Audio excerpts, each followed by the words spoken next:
बिस्मिल्लाहिर्रहमानिर्रहीम।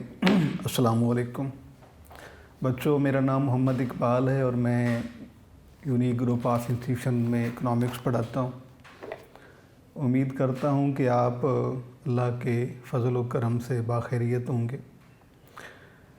बेटे, online classes economics first year, इसमें हमने चैप्टर 5th सप्लाई मुकम्मल किया था अपने लास्ट लेक्चर में। बेटा जब आपको ये चैप्टर पढ़ा दिया जाता है तो उसमें कोशिश ये की जाती है कि उस चैप्टर में जो मोस्ट इम्पॉर्टेंट शॉर्ट हैं, MCQs हैं, लॉन्ग हैं, आपको ब्रीफ किए जाएं। और स्पेशली लॉन्ग के हवाले से जो हमारे स्टूडेंट्स को एक कन्फ्यूजन, एक दिक्कत, मुश्किल रहती है, उसके लिए कोशिश की जाती है कि हर चैप्टर को ख़त्म करने के बाद जिस चैप्टर के लिए ज़रूरी समझा जाता है कि इसमें लॉन्ग कौन कौन से बनते हैं, उन्हें हम कैसे एक्सप्लेन कर सकते हैं, इसके लिए जो है हम एक लेक्चर का एक सेशन करते हैं जिसमें हम सिर्फ स्टूडेंट को जो है ये बताते हैं कि लॉन्ग क्वेश्चन आंसर का पैटर्न जो है वो कैसे होगा। यानी अगर हम आज के टॉपिक पे बात करें तो टॉपिक हमारा बनता है कि लॉन्ग क्वेश्चंस के आंसर जो हैं वो आपने कैसे लिखने हैं, ये आपको हर चैप्टर में अलग अलग जो है वो समझाया जाता है जी। तो बेटे, जो यहाँ पर मैं आपको समझा रहा हूँ, इसका आपको ये फ़ायदा होगा कि डिमांड का चैप्टर इससे पहले आप पढ़ चुके हैं, उसमें और इसमें जो है पेपर का क्वेश्चन आंसर का पैटर्न सेम रहना है। तो सप्लाई का जब आप पढ़ लेंगे तो इसमें जो है आपको डिमांड का भी पता चल जाएगा कि डिमांड को आपने कैसे करना है जी। तो इसमें बेटे पहला जो क्वेश्चन है वो क्वेश्चन नंबर 1 और वो है बेटे कि explain law of supply with the help of table and diagram, with the help of table and diagram। तो उर्दू में बेटा ये सवाल बनता है कि कानून रसद की वजाहत गोशवारे और डायग्राम से करें। गोशवारे और डायग्राम से करें जी।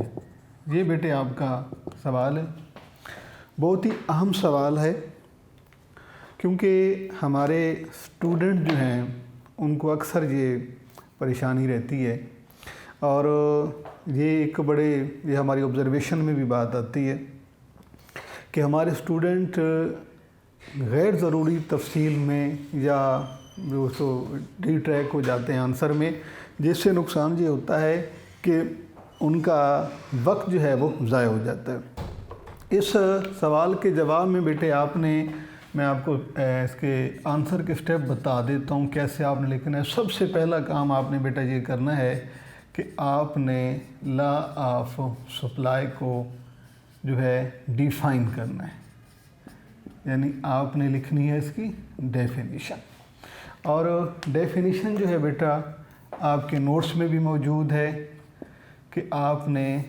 एक 2-4 लाइनों में जो भी है उसको आपने कॉमे शुरू करने हैं, डेफिनेशन लिखनी है, इन्वर्टेड कॉमास क्लोज कर देने हैं।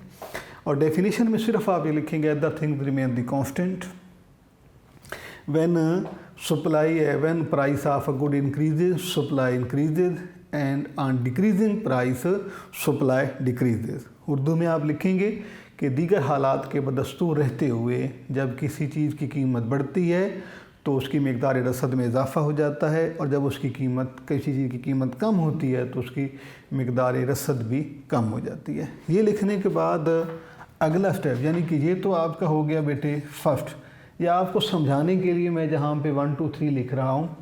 या सेकंड स्टेप पे बेटे आपने डिफ़ाइन करने के बाद इसको का टेबल बनाना है। टेबल में यानी जिसको हम गोशवारा कहते हैं, उसमें आपने बेटे 2 कॉलम बनाएंगे टेबल के। एक में आप प्राइस लिखेंगे और एक में सप्लाई, जहाँ प्राइस और यहाँ पे सप्लाई।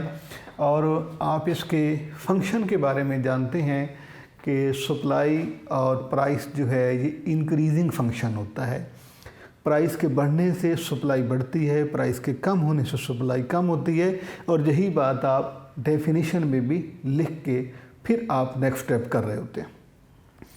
तो फंक्शन का ख़ास ख्याल रखना है। बाद औक़ात लापरवाही में, जब एहतियाती में ऐसे होता है कि आप फंक्शन को भी गलत कर देते हैं। अक्सर देखा गया है कि सप्लाई के क्वेश्चन आंसर में डिमांड का कर्व बना दिया जाता है। तो इसके लिए आपने बेटा बहुत मुहतात रहना है। एक्सप्लेन करने को टेबल बनाने के बाद जो है 2 स्टेप, तीसरे पे आपने बेटा इसका डायग्राम बनाना है। यानी 0 है, एक्स एक्सिस, वाई एक्सिस, जहाँ पे आप प्राइस प्लॉट करते हैं, जहाँ पे सप्लाई। और उसमें भी जो है जब आप प्राइस जहाँ लेते हैं तो ख़ासकर डिस्टेंसेस का आपने ख़ास ख्याल रखना है। और ये बात आपको हर डायग्राम में मैंने समझाने की कोशिश की है कि बेटे जब आपने इसे प्लॉट करना है तो जो वैल्यू आपके टेबल में ली है उसको आपने, पहली बात तो ये है कि आपने वैल्यू सिंपल लेनी है। डाटा आपका सिंपल होना चाहिए ताकि आपको प्लॉट करने में आसानी हो। तो इसके बाद दूसरा चीज़ जो है वो आपने इसके डिस्टेंसेस का ख्याल रखना है। और ये कर्व आपका बेटा यूं बन जाएगा कर्व, क्योंकि सप्लाई फंक्शन जो है वो इंक्रीजिंग होता है। तीसरा स्टेप ये हो जाएगा। चौथे स्टेप पे आपने बेटा डायग्राम को एक्सप्लेन करना है, एक्सप्लेनेशन। और उसके बाद 5वां जो स्टेप है वो इसके अजम्पशन है। और अजम्पशन में आप 3 4 5 जो भी आप की बुक से आपने पढ़े हैं, आपने नोट से पढ़े हैं, तो ये आपने लिख देने हैं। तो ये बेटे आपका सवाल का पैटर्न है। अगर आप जहाँ पे देखें तो यहाँ पे मैं आपको समझा देता हूँ कि सबसे पहले आपने क्या करना है कि आपने डेफिनेशन लिखनी है। उसके बाद दूसरा गोशवारा बनाना है। तीसरा आपने डायग्राम, और उसके बाद जो है डायग्राम की एक्सप्लेनेशन है। ये इंतहाई ज़रूरी है, एक्सप्लेन करना है डायग्राम को। और उसके बाद अजम्पशन यानी मफरूज़ात लिखने। ये 5 जो स्टेप हैं बेटे आपने इसी सीक्वेंस से लिखने हैं। आप ये नहीं कर सकते कि आप पहले जो है वो डायग्राम बना दें ये, और बाद में जो है आप इसका गोशवारा बनाएं। ये आपके लिए मुमकिन नहीं है, क्योंकि हम इकोनॉमिक्स में जो है उसी बात को पहले डेफिनेशन में बयान करते हैं, वर्डिंग में बताते हैं, फिर उसी का टेबल बनाते हैं, उसी को डायग्राम में प्लॉट करते हैं। फिर डायग्राम जैसे बनता है उसको हम उसके अकॉर्डिंग उसको एक्सप्लेन करते हैं, और उसके बाद फिर अजम्पशन लिखते हैं। तो यानी कि आप डेफिनेशन को देखकर टेबल बनाते हैं, टेबल की मदद से आप डायग्राम बनाते हैं, डायग्राम को ही आपने एक्सप्लेन करना होता है। तो ये इसका एक सीक्वेंस है कि अगर आप इस तरतीब से लिखते हैं तो जो है आपका आंसर जो है वो प्रॉपर होगा। अगर आप उसे मसलन अगर आप उसे बदल देते हैं, उसमें आप चेंजेस कर देते हैं, तो ये आपके लिए मुश्किल हो जाएगा उसको एक्सप्लेन करना। तो उर्दू में बेटा पहले तारीफ़, फिर गोशवारा, फिर डायग्राम की वजाहत, और फिर उसके लिए मफरूज़ात। ये बेटा आपका जो है वो सवाल होगा। उसके बाद नेक्स्ट क्वेश्चन जो है वो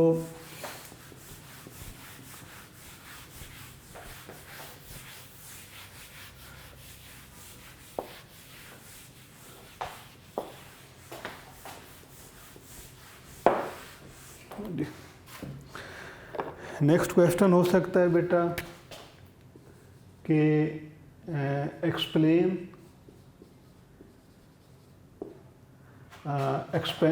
expansion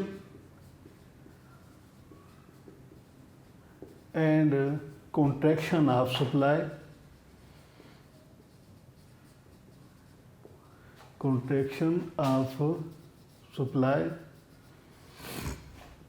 with the help of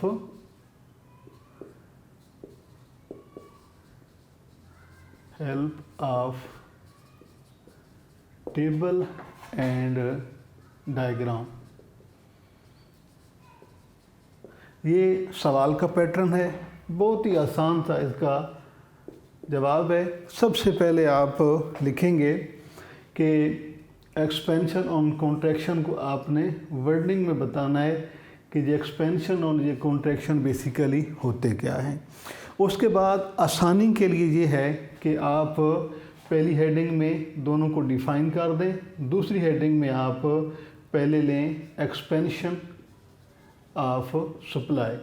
expansion का आप बेटे टेबल बनाएं। एक्सपेंशन का मतलब ये होता है कि प्राइस के बढ़ने से, यानी आपने प्राइस को इंक्रीज़ करके जो है आपने सप्लाई को भी बढ़ाना है, तो इसका मतलब है एक्सपेंशन। और डायग्राम में बेटे आप इसे प्लॉट करेंगे, यहाँ पे प्राइस है, यहाँ सप्लाई है, कर्व ऐसे बनेगा। और आपने इसको चूँकि एक्सपेंशन किया है तो यहाँ पर आप इसको एरो का निशान आपने इस तरफ देना है, तो ये आपका एक्सपेंशन जो है वो मुकम्मल हो जाएगा। दूसरा जो हिस्सा है वो कॉन्ट्रैक्शन का है। कॉन्ट्रैक्शन में बेटे आपने वही पैटर्न है, सबसे पहले डिफ़ाइन करना है, उसके बाद आपने इसका टेबल बनाना है। और कॉन्ट्रैक्शन में आप क्या करेंगे, प्राइस सप्लाई, यानी प्राइस को कम करके सप्लाई को कम कर देना। इसी को आप उल्टा के लिख सकते हैं, प्राइस 50, 40, 30, 20, 10, क्या 100, 80, 60, 40, 20 जी। इसके बाद बेटा आप इसे प्लॉट करेंगे, 0 वाई एक्सिस, एक्स एक्सिस, यहाँ प्राइस लेनी है, यहाँ पे सप्लाई कर्व आप ऐसे आप प्लॉट करेंगे, ये आपका सप्लाई कर्व होगा। और इसमें जो है आपने एरो का निशान इस तरफ दे के ये आपने साबित करना है कि इसमें आपने कॉन्ट्रैक्शन की बात की है, रसद का सुकड़ना। उसके बाद बेटे आप इसका लिख देंगे एक्सप्लेनेशन। तो ये आपका सवाल जो है वो ऐसे इसका आंसर मुकम्मल हो जाता है जी।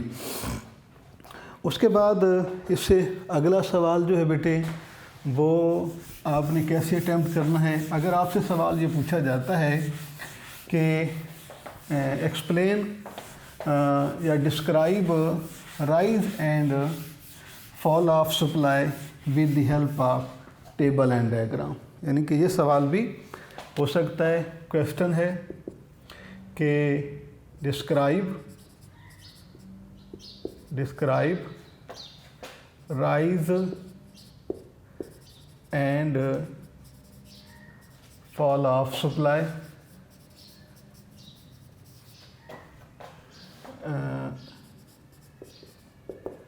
with the help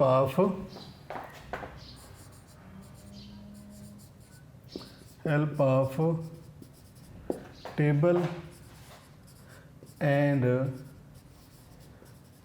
diagram, the help of table and diagram. इसमें भी बेटा आपने दो चीज़ों को बयान करना है, एक राइज और दूसरा फॉल ऑफ सप्लाई। आंसर इसको अपीलिंग बनाने के लिए सबसे पहले आप यहाँ पर लिखें कि rise and fall of supply से मुराद क्या है, यानी कि किसको जो है rise and fall of supply कहा जाता है। पहले आप ये लिख देंगे। उसके बाद जो है आप राइज इन सप्लाई अलग लेंगे, इसकी आप दोनों सूरतें लिखेंगे, फ्रॉम फर्स्ट और फॉर्म सेकंड, यानी दो सूरतें मैंने आपको राइज के हवाले से पढ़ाई थी। इसमें बेटा आपने जो फॉर्म फर्स्ट है, फॉर्म सेकंड है, वही तरतीब है कि फॉर्म कंडीशन 1 में जो है पहले वर्डिंग में बताना है, फिर टेबल बनाना है, फिर डायग्राम बनाना है। इसके बाद फॉर्म 2 हो जाएगा, उसमें भी आपने पहले डिफ़ाइन करना है, टेबल बनाना है और उसके बाद उसका डायग्राम बनाना है। तो ये हो जाएगा मुकम्मल राइज। उसके बाद दूसरा स्टेप है फॉल ऑफ सप्लाई। इसमें भी बेटा वही आपने लिखना है कि पहले फॉर्म ए फिर फॉर्म 2 के फॉर्म ए में पहले वर्डिंग में बताना है, फिर टेबल, फिर डायग्राम, फिर डायग्राम की एक्सप्लेनेशन। और यही तरीका, यानी इससे पहले जो मैंने आपको पढ़ाया है law of demand, law of supply, law of demand का भी यही पैटर्न है। एक्सपेंस के बाद एक्सपेंशन कॉन्ट्रैक्शन ऑफ सप्लाई मैंने पढ़ाया है। इससे पिछला चैप्टर है एक्सपेंशन कॉन्ट्रैक्शन ऑफ डिमांड, उसका भी बेटा यही पैटर्न है। यहाँ हमने बात की है rise and fall of supply. जो pattern rise and fall of supply का है वही पैटर्न आपका rise and fall of demand का है, यानी उसमें भी आपने ऐसे ही करना है। उसके बाद बेटे इसका जो आखिरी सवाल जो इसमें बनता है वो ये है कि define elasticity of supply. Question है कि डिफाइन इलास्टिसिटी ऑफ सप्लाई। ठीक है, और हाउ इज इट मेजर्ड। जी, सवाल उर्दू में बेटे इसका बनेगा कि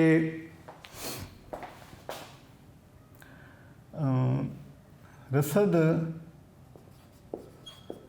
की लचक की तारीफ़ करें, लचक की तारीफ़ करें और रसद की लचक की पैमाइश कैसे की जाती है, की जा सकती है या कैसे की जाती है। और जो इससे पिछले आपने बेटा चैप्टर पढ़ा है डिमांड का, उसमें भी सेम यही पैटर्न है। उसमें ये होगा define elasticity of demand, how is it measured, के तलब की लचक की तारीफ़ करें और तलब की लचक की पैमाइश कैसे की जाती है, यानी कि explain the measurement of elasticity of demand. तो हम लोग बेटा जानते हैं कि जो डिमांड की इलास्टिसिटी है उसको मेजर करने के 3 तरीके हैं, परसेंटेज मेथड, यूनिटरी मेथड और ज्योमेट्रिक मेथड। जबकि इलास्टिसिटी ऑफ सप्लाई इसको मेजर करने के 2 तरीके हैं। इसमें परसेंटेज मेथड है और के अलावा यूनिटरी मेथड है। तो बेटे जब आपसे ये सवाल पूछा जाए पेपर में इलास्टिसिटी ऑफ सप्लाई के बारे में, चाहे वो इलास्टिसिटी सप्लाई आपसे पूछा जाए, इलास्टिसिटी डिमांड की पूछी जाए या आपके से सप्लाई की पूछी जाए, तो आपने बेटे उसके लिए जो आंसर में, यानी आंसर में आपने यूनिटरी मेथड लिखना है। सबसे पहले आप इलास्टिसिटी ऑफ सप्लाई को डिफ़ाइन करेंगे, उसके बाद आप लिखेंगे कि measurement of elasticity of supply bye unitary method. Unitary method यानी रसद की लचक की पैमाइश इकाई के तरीके से। इसके बाद आपने लिखना है बेटा इकाई का तरीका क्या होता है, यानी यूनिटरी मेथड, और फिर लिखेंगे there are 3 step of unitary method. E S is equal to 1, E S is less than 1 and E D is greater than 1। ये तीनों लिखने के बाद अगला जो प्रोसेस होना है बेटा वो ये है कि पहले आपने हेडिंग देनी है E S is equal to 1, यानी कि पहले आपने ये हेडिंग लेनी है। तो आंसर इसका कैसे लिखना है कि इसको आपने पहले डिफाइन करना है, फिर उसके बाद इसको आपने टेबल फॉर्म में लिखना है, टेबल के बाद डायग्राम, और डायग्राम के बाद आपने इसको की एक्सप्लेनेशन लिखनी है, उसे एक्सप्लेन कर देना है। तो ये एक स्टेप जो है ES = 1 मुकम्मल हो जाएगा। उसके बाद ES < 1 की आप हेडिंग लिखते हैं, सेम वैसे ही वर्डिंग में बताना है, टेबल, डायग्राम और एक्सप्लेनेशन।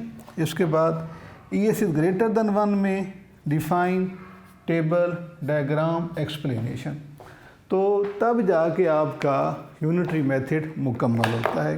वक्त का ख़ास ख्याल रखना है, यानी ध्यान में रखना है कि आपके पास जो वक्त है वो एक लॉन्ग के लिए आपके पास कितना हो सकता है, उसके अकॉर्डिंग आपने इसको मैनेज करना है।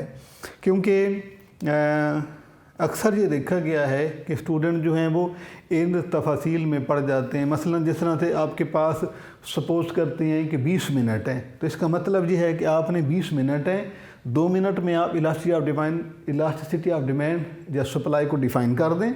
उसके बाद 18 मिनट आपके पास हैं, 18 मिनट हैं और आपके पास 3 स्टेप आपने करने हैं इसमें। तो आपने 6-6 के मार्जिन से आप करें कि जल्दी जल्दी 6 मिनट उसको दे दें, 6 उसको और 6 उसको।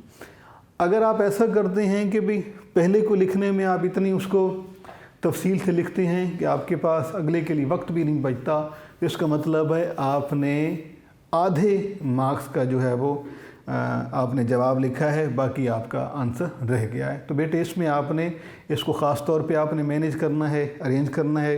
ये बेटे आपका चैप्टर जो है सप्लाई का, उसमें आपने लॉन्ग को किस पैटर्न से लिखना है जब आपसे पूछे जाते हैं, तो ये मैंने आपको इसमें समझा दिया है। अब हम इसके जो है जिस तरह से अगले हमारा चैप्टर होगा, उसमें हमने बात करनी है कि जो डिमांड का चैप्टर है, जो सप्लाई का चैप्टर है, यानी कि इसके फ़ौरन बाद तो अभी मैंने आपको बताया है कि हम MCQs को सॉल्व करेंगे। और MCQs जो है हमारा एक उसके लिए कंप्लीट सेशन होता है। हम MCQs एक MCQs को हम वाइट बोर्ड पे लिखते हैं, फिर उसको में ये देखते हैं कि किस तरह से ये सवाल हो सकता है, और उसके बाद उस MCQs की पॉसिबिलिटी को चेक किया जाता है कि आया कि इसके आंसर में से क्वेश्चन हो सकता है, क्वेश्चन में से जो है वो आंसर हो सकता है, ये चीज़ें देखी जाती हैं। अब उसके बाद ये तो इंशाअल्लाह हमने अगले इस अपना हमारा जो हमारा होगा लेक्चर, उसमें हम बात करेंगे इसके शॉर्ट के हवाले से। लेकिन उससे पहले एक, चूँकि हमने एक ही वक्त में दोनों चैप्टर पढ़े हैं, इसका थोड़ा सा मैं आपको ओवरव्यू बता देता हूँ कि जैसा कि हम 2 फंक्शन हमने एक ही वक्त में पढ़े हैं, ठीक है। एक तरफ जो है वो डिमांड का फंक्शन हमने पढ़ा है और एक तरफ सप्लाई का फंक्शन, यानी चैप्टर नंबर 4 जो है वो डिमांड के बारे में है और चैप्टर नंबर 5 जो है ये सप्लाई के बारे में, ठीक है। ये पहले लेक्चर में आपको बताया था कि जब हम इन दोनों को, यानी कि इन दोनों चैप्टर्स को मिलाते हैं तो हम मार्केट के बारे में पढ़ते हैं, ठीक है बेटा। ये चैप्टर हमने मुकम्मल पढ़ लिया है, इसके शॉर्ट भी कर ली हैं, इसके MCQs भी हो गए हैं। अब चैप्टर 5 जो है इसकी हमने थ्योरी और लॉन्ग क्वेश्चन के पैटर्न हमने डिस्कस कर लिए हैं। तो बेटे इसमें से अभी हमारे MCQ और शॉर्ट रहते हैं, तो वो इंशाल्लाह हम इसमें जो है वो अगले हमारे लेक्चर में हमने वही डिस्कस करने हैं। उससे पहले आपको ये दोनों फंक्शन एक वक्त पे जो है मैं इसलिए बता रहा हूँ कि अगला चैप्टर आपको पढ़ने से पहले इसके बारे में कुछ मालूमात। तो QD is the function of P है और ये बेटे है QS is the function of P। अब ये तो हमारा हो गया चैप्टर 4 मुकम्मल तौर पर हो गया कि जिसमें हमने इसी फंक्शन को इस्तेमाल करके एक कर्व को बुनियाद बनाकर हमने पूरा चैप्टर पढ़ा है। वो एक्स एक्सिस है, वाई एक्सिस है और ये बेटे ये डिमांड कर्व है हमारा, ये हमने पढ़ा है। और इसमें जो है हमने इंक्रीजिंग फंक्शन डिस्कस किया है, यानी कि ये सप्लाई कर्व है 0, ये वाई एक्सिस, एक्स एक्सिस यहाँ प्राइस प्लॉट करते हैं और यहाँ पर हम जो है सप्लाई लेते हैं। बेटे अब हमने जो आगे चैप्टर पढ़ना है उसको हम कहते हैं equilibrium of demand and supply, कि हम दोनों को जो है ये क्यू डी और क्यू एस इनको हमने एक ही वक्त में पढ़ना है। यानी कि हमने बेसिकली मार्केट के बारे में पढ़ना है और मार्केट हमारी उसी सूरत में कंप्लीट हो सकती है, उसी सूरत में जो मुकम्मल हो सकती है कि जब हम जो है इन दोनों को एक ही वक्त में पढ़ेंगे। क्योंकि जहाँ पे हमने अलग अलग पढ़ लिए हैं, इसके बाद जो है हम उनको एक ही वक्त में पढ़ेंगे। तो आपको अंदाज़ा होना चाहिए कि जब आप एक ही वक्त में या एक ही डायग्राम में दोनों को पढ़ते हैं, 0 एक्स एक्सिस वाई एक्सिस, यहाँ पे प्राइस है, यहाँ पे सप्लाई और डिमांड, दोनों को आपने एक ही वक्त में डिफ़ाइन करना है। ये बेटा आपका डी डी कर्व होगा और ये एस एस कर्व होगा, इसको इक्विलिब्रियम पॉइंट कहते हैं। और ये पिक्चर जो है ये आपके नेक्स्ट क्वेश्चन की है, यानी कि जो आपने अगली बार इसे अगला जो चैप्टर मार्केट का पढ़ना है उसमें सिर्फ आपको पता होना चाहिए कि हम पढ़ के आ रहे हैं। क्योंकि जब हमें ये अंदाज़ा हो जाता है कि अगला चैप्टर हमारा किस चीज़ के बारे में है, तो फिर हमें जो है थोड़ा सा चूँकि उसकी बैकग्राउंड का पता होता है, हम उसको आसानी से उसकी वजाहत कर सकते हैं। और इसमें जो है ये डिमांड का चैप्टर जो है नेगेटिव फंक्शन के बारे में आपने पढ़ा है, सप्लाई का, यानी कि ये आपका जो है डिमांड का फंक्शन वो इस कर्व पे है। यानी पूरा चैप्टर जो है या पूरे फंक्शन का रिज़ल्ट हम इस कर्व में शो करते हैं जो कि डिमांड कर्व है। और फिर सप्लाई जो है, सप्लाई कर्व हमारा ये है जिस पे सप्लाई फंक्शन के लिए हमने पूरा एक चैप्टर डिस्कस किया है। अब हम अगला जो हमारा लेक्चर होगा, अगला हमारा जो चैप्टर होगा उसमें हम इन दोनों फंक्शन को एक ही वक्त में पढ़ते हैं।